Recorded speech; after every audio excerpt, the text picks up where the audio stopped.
ele simplesmente se afasta de você? Ó.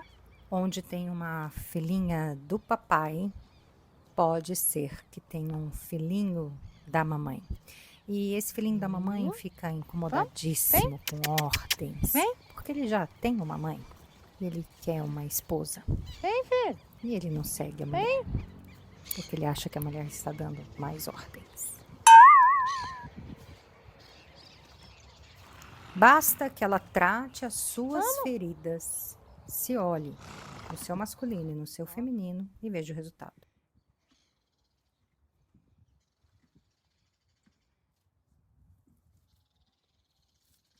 Tá vindo atrás de mim, gente, ó.